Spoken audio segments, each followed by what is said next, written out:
coming up on Bear News. Once a bear, always a bear. I want to make sure that your bear experience is one that you're proud of. UNC Vice President of Student Affairs stopped by our studio answering questions about the direction the school is heading towards. The latest superhero movie releases on Friday. Is it a must-see? I didn't come to this program to be a top 8 guy. We profile one of the best college wrestlers in the country.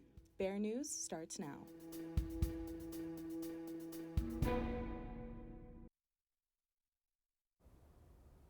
Good afternoon and welcome to Bear News. I'm Andrea Grajeda. This month we kept up the tradition of doing one-on-ones with faculty members all across campus. On Tuesday, Bear News reporter Hunter Phipps sat down with UNC Vice President for Student Affairs Cedric Howard. Howard started his position at UNC on December 6, 2021. He also brings more than 25 years of experience to the table. It was incumbent upon me to come in and work with my colleagues, in order to develop a shared experience for students. And so that was a set of skills and knowledge base that I've learned at the previous stops along the way. Howard's work at other universities, such as increasing enrollment and donor engagement, is something that he is excited to implement here as well. Once a bear, always a bear. I want to make sure that your bear experience is one that you're proud of, because students recruit other students. Right. And I want to make sure that your bear experience is one that you would like to go tell other Cubs, you need to come to UNC and be a bear. Another change to UNC that Howard is excited to be a part of is helping the university become a Hispanic-serving institution. Being an HSI school and focusing on other parts of student life is something that Howard is wanting to evolve here at UNC.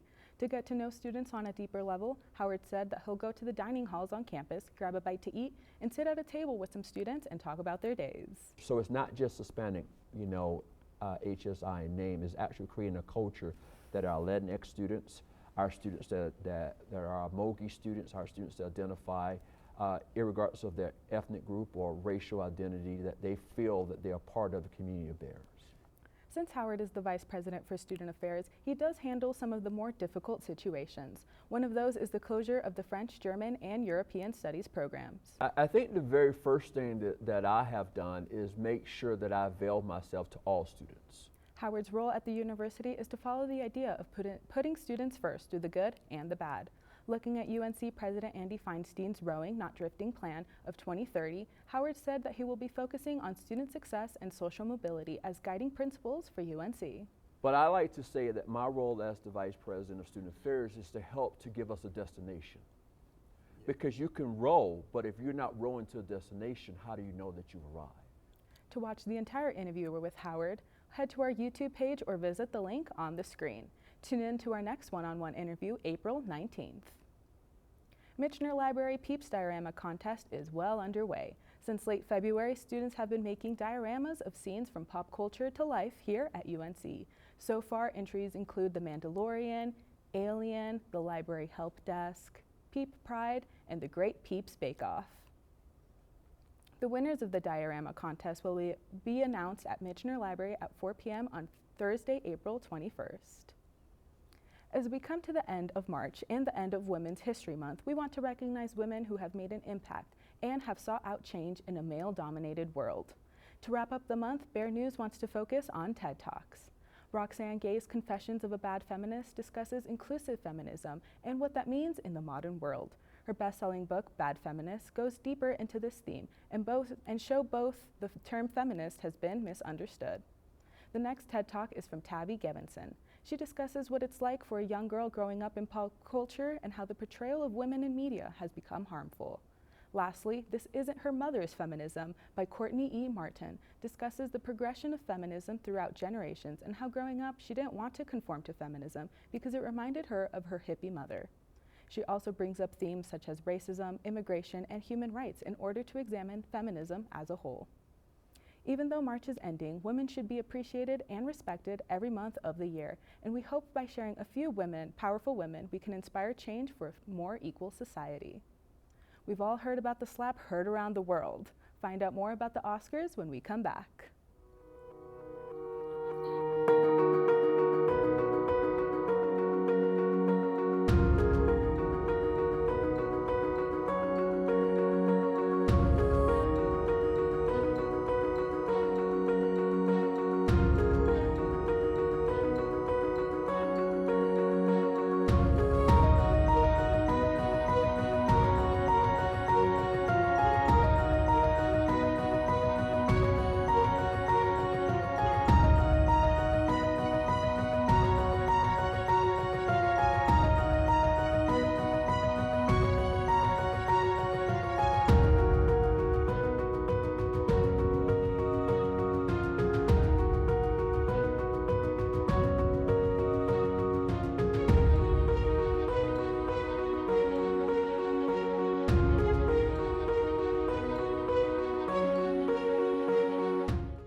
like the whole world can't stop talking about this year's Oscars, or at least one part of it.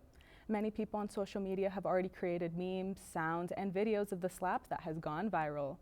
But was this all fake? Many people seem to believe that the slap was staged because of the low ratings the Oscars have gotten over the years. Staged or not, people are still talking about it days after the event. But what else happened during this year's Oscars to make people have such polarizing opinions? CODA, which stands for Children of Deaf Adults, won Best Picture with Troy Kotsur, winning Best Actor in a Supporting Role. This marks the first deaf actor to win the award. Jane Campion won Best Actor, which makes her the third woman in the history of the Oscars to win the award. Comedian and host Amy Schumer made a joke dissing Kirsten Dunst and calling her a seat filler.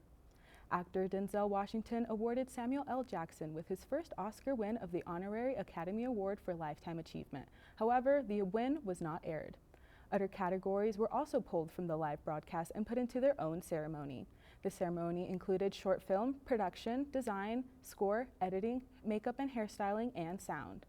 For a show of solidarity, the Oscars took a moment of silence for the people of Ukraine, but many on the internet found it distasteful and minimized the war and its casualties. While a lot happened, one main spectacle of the night that everyone was waiting for was what they were wearing on the red carpet. So, of course, we're going to have to talk about fashion at the Oscars. We had some amazing highlights like Lily James in Versace and Zendaya in Valentino. These are classic Oscar looks, classy, chic, and sophisticated. We saw many of the men attending the Oscars in black penguin suits, and of course, they look good. Any man in a well-tailored suit looks good, but I love a rule breaker, which is why I want to shout out Timothée Chalamet. Chalamet wore a sparkly black Louis Vuitton suit that exposed a little bit of his chest. I love this look because it breaks traditional Oscar rules for fashion, but it doesn't stray too far either. And while I would love to discuss every single detail of every single thing worn, I'll just show you two of my favorite other looks of the night. Maya Rudolph in this bright orange piece. I love it. It's so fun and it's playful and it's giving the Lorax, and I really love the feathers on it. Jessica Chastain is wearing a Gucci dress, and it's wonderful. I'm personally not the biggest fan of Gucci, but this bright ombre dress is just so gorgeous, and it captures delight wonderfully. Those were just some of my favorite looks of the night. I'm looking forward to seeing the fashion at the Grammys on Sunday.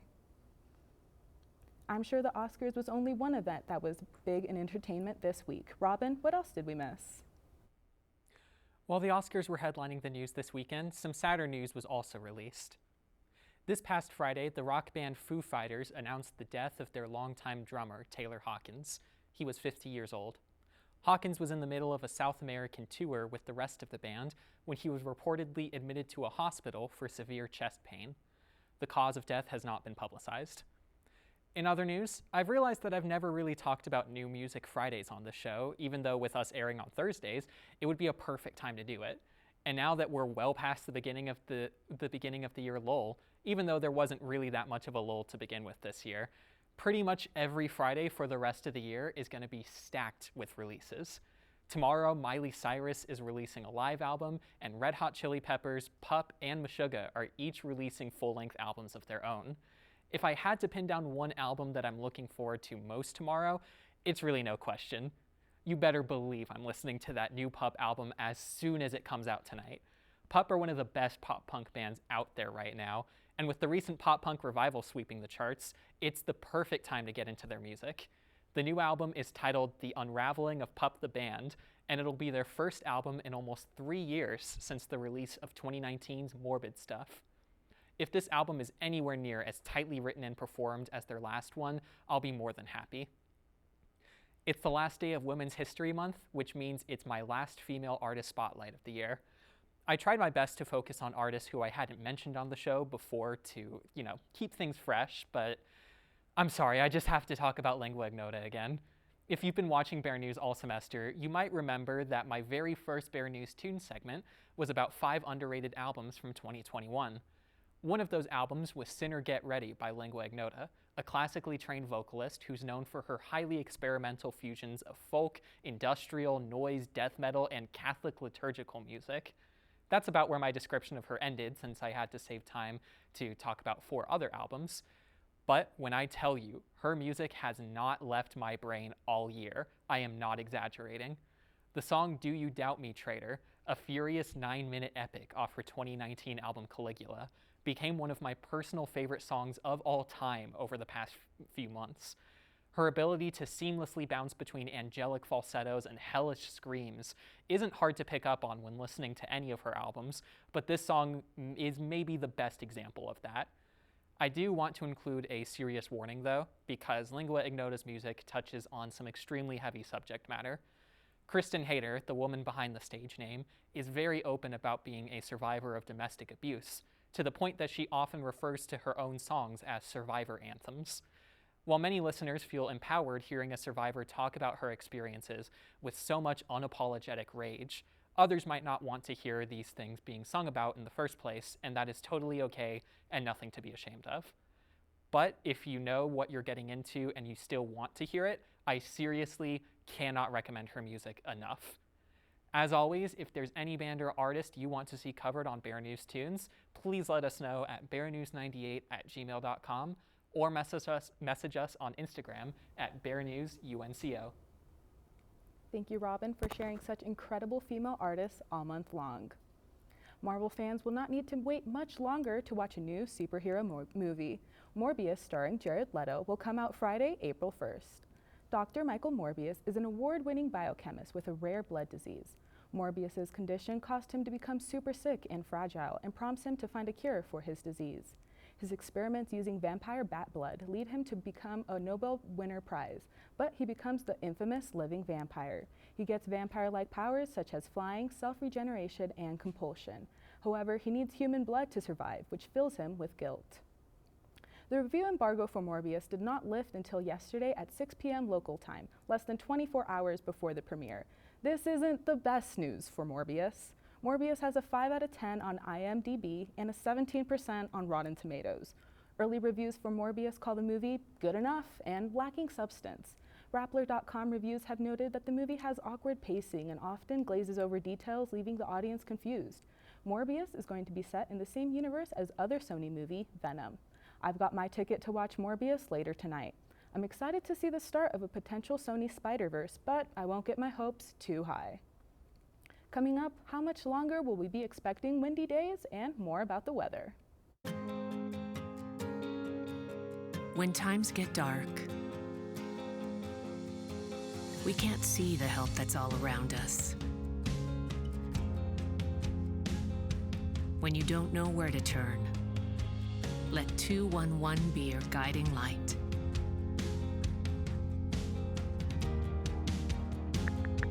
211, how can I help you? Our guides are ready to connect you with the help you need.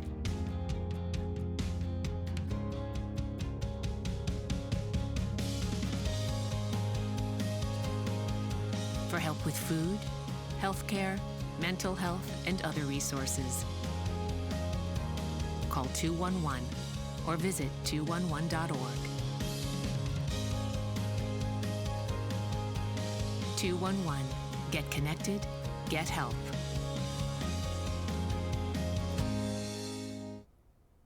So Angel, our days have been looking a little gloomy recently. Can we be expecting any sunny days soon?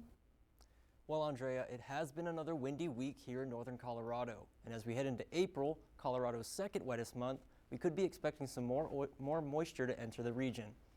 In Colorado, the month of April sees an average level of rainfall ranging anywhere from 0.9 inches to 1.7 inches. In terms of snowfall, we will start seeing less and less light snow days and more instances of heavy wet snow as the northern hemisphere jet streams begin to move north, making room for large pockets of wind and rain from the east. The average temperature in Colorado during April usually settles somewhere in the 60s, but could drop as low as 35 degrees as we start to chip away at our 300 days of sunshine. Taking a look at our weekend ahead, we will dip in temperature just a bit on Friday as partly cloudy skies move in with a high around 58. Saturday looks to be extra sunny with a few clouds in the afternoon and a high around 68 degrees. We will then drop into the upper 30s at night with the sun setting around 7:30. Sunday will see more clouds moving in, bringing a near 25% chance of rain throughout the day. That will continue into the evening with the temperature setting just around the mid-40s. Looking ahead to the start of next week, we will jump back over 60 degrees on Monday before another cascade of wind rolls into town Tuesday morning, and it will stick around through Wednesday night. All in all, it looks to be another beautiful weekend here in Greeley, and I can't wait to get out and enjoy it. That's all I've got for you this week. Have a good weekend, Bears. Well, Angel, I'll be personally looking forward to that sunny Saturday. Still to come, learn all about one of UNC's star wrestlers.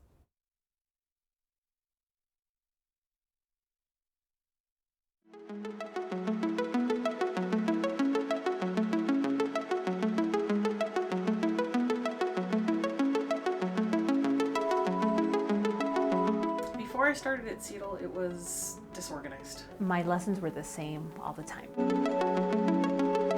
I think I've become much more strategic about drawing on students' prior experience in order to enhance their learning. Making sure that my standards as a professor were very high, but also enabling students to be successful in my class with a variety of strategies.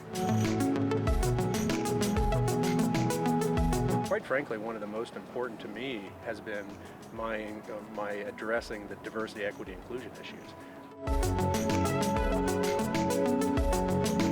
I think definitely keeping in mind that I need to engage the students in what I'm teaching. I feel like students feel more enthusiastic about the class, and then they come more, and when they come more, they're going to do better.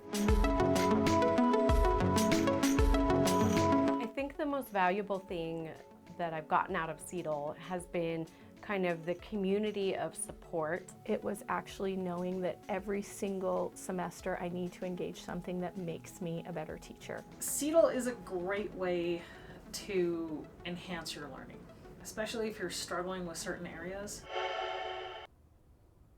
Wrestling season just recently came to an end, and UNC has had some amazing wrestlers. So, Hunter, who are some of our local legends? Andrea, UNC certainly has a number of notable wrestlers, with former UFC lightweight champion Justin Gaethje as the biggest figure. But a local Greeley wrestler chose to stay home so he could write some history of his own. And he certainly hasn't disappointed, becoming the first Big 12 champion in school history over this past season. I sat down with him to learn more about this local legend.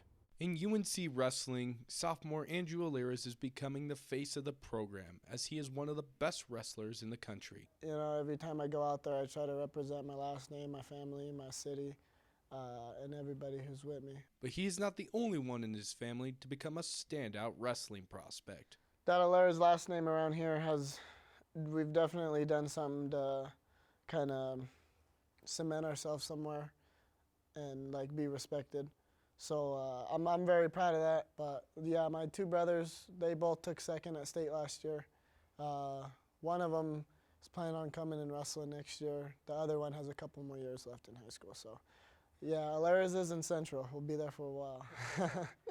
He could have gone anywhere for college, but decided to stay home by committing to UNC. Although Andrew has already made history during his collegiate career, he still has his sights set for bigger goals. National title. That's what it's got to be, you know. I didn't come to this program to be a top 8 guy or a top 5 guy or even a top 2 guy. You know, I came here to win a national title, and I'm going to do everything in my power to try to get that done, put on for the city. I think that'd be some monumental moment for a town like this to have somebody come out, go to UNC, and bring back a title. But beyond winning national titles and establishing a new standard for UNC wrestling, he hopes to leave a mark beyond the accolades he achieves. When I'm done, when my time's done and I hang my shoes up, I hope the younger wrestlers come up and when they hear Andrew Alirez, they think of a warrior, someone who's always coming strong. You could bang him up, you could beat him up, but he's gonna keep coming. Andrew certainly has made Greeley locals proud and looks to continue his success next year. So get down to the Bank of Colorado Arena when wrestling comes around. In other news, the NFL announced on Tuesday that they have passed new rules for games that go into overtime in the postseason. Beginning with next year's playoff, both teams will have an opportunity to possess the ball in overtime. This rule change came about after the Chiefs and Bills playoff game ended with Kansas City scoring a touchdown and Buffalo never getting a chance to touch the ball. My initial reaction was that it really wasn't necessary, that if you want to win the game, you got to get a stop on defense. The old saying is defense wins championships. But after thinking about it some more, I think the NFL made the right decision, and here's why. Some of the great companies and products in America have evolved and embraced change over the years. Netflix went from sending movies in the mail to streaming products and movies on TV. Amazon has evolved since its creation, becoming more than just a delivery service, and even YouTube is drastically different from when I used it back in 2008. So the NFL saw that quarterbacks drive the league these days. People want to see the best quarterbacks perform on the biggest stage. With the old rules, Josh Allen's heroic fourth quarter in the playoffs was all for naught since he didn't touch the ball in overtime. Now, the best quarterbacks will continue to shine and exchange blows in the extra frame before a winner is decided. The NFL needed to change in order to continue to create excitement for fans and put a spotlight on the most important position in sports. So not only does it make playoff overtime games more engaging, but it also doesn't put as much emphasis on winning the coin toss. Over the last 10 years, teams that have won the coin toss in playoff overtime games are 10-2. 7 of those 10 wins came on the first possession. So the NFL is investing in its stars, and just like any great company in America would, it does whatever it can to stay relevant to consumers. So to the NFL, nice job. You didn't drop the ball this time. Staying with football, the beginning of the new league year in the NFL has been completely bananas. For a 2-week period, I was checking Twitter every 2 minutes to see who was going where. But since things have settled down, I thought it was time for the second installment of Phipps's Picks. And today, I'm unveiling my top 5 moves of the offseason to this point. So let's get this thing going. Starting off with number 5, J.C. Jackson to the Chargers. Why? LA desperately needed help defensively, and getting the top corner in free agency will certainly help this defense. I could have put Khalil Mack here, but considering the receivers the Chargers will face this year, they definitely stand a better chance with Jackson in the fold. Let's go to number 4, Tyreek Hill to the Dolphins. Why? Because this dude is one of one. He makes defensive coordinators have nightmares and all week trying to figure out how to stop him. Now he comes to an offense that features Jalen Waddle on the other end and plenty of other skilled players. With that kind of speed, it could be a track meet when you play the Dolphins. Moving on to number 3, Von Miller to the Bills. Now, this one hurts my soul as I wanted him to come back to the Broncos, but I wouldn't pass down $120 million either. The Bills are contenders, and adding Miller allows for a better pass rush to get after quarterbacks late in games. The contract length may be questionable, but Miller is a great pickup. Buffalo's defense definitely got better. Coming in at number 2, Devontae Adams to the Raiders. Why? This adds another lethal weapon in the Vegas offense alongside Darren Waller and Hunter Renfrow. Plus, it reunites him with his college quarterback Derek Carr, and they are one of the most lethal duos in collegiate football. Imagine what they'll do this season. But it doesn't top this move as the number 1 spot belongs to Russell Wilson going to the Denver Broncos. How could this not be the number 1 move? Wilson is a top quarterback coming to a team full of young talent, and he is the missing piece that ends the quarterback carousel that Denver has been on since Peyton Manning retired. This move also catapults the Broncos into the Super Bowl conversation. Doesn't mean they will win it because it's a tough AFC to go through this year, but they will have a better shot with Russell Wilson. But that wraps it up there. There's my second list, Andrea. What do you think of my choices? Hunter, it's a good list, but I think you've already bought a Russell Wilson jersey just based off that top pick. All right, I did order one, but they were selling fast, so I had to get mine while I could. Having said all of that, the list is fluid and consistent with my positions. Well, we'll see how those moves look when football comes around. After this, find out more about the Student of the Week. When it comes to making plans, you are the best. Those 9 months were also 273 days of planning. What about your daughter's first costume party? It was out of this world.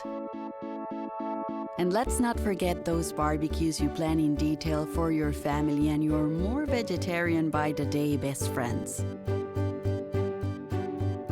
That surprise party for your parents' golden anniversary? You get the golden planning. The same way you plan each detail for those moments, start planning to protect you and your loved ones from a natural disaster. Sign up for local weather and emergency alerts. Prepare an emergency kit and make a family communications plan. Protecting your family is the best plan you can make. Here at Bear News, we like to feature students that go above and beyond at UNC. So this week's Student of the Week is Aiden Schneebly, better known as Schneeb. Schneeb is from good old Greeley and plans to graduate in spring of 2023. His major is in finance, and after graduating, he wants to travel the world and sail on his boats. In his free time, he likes to read books, tend to his garden, and meditate. If you think any of your peers should be Student of the Week, please email us at the link on the screen. Thanks for watching Bear News. I'm Andrea Grajeda, and we'll see you on Tuesday for Bear News Now.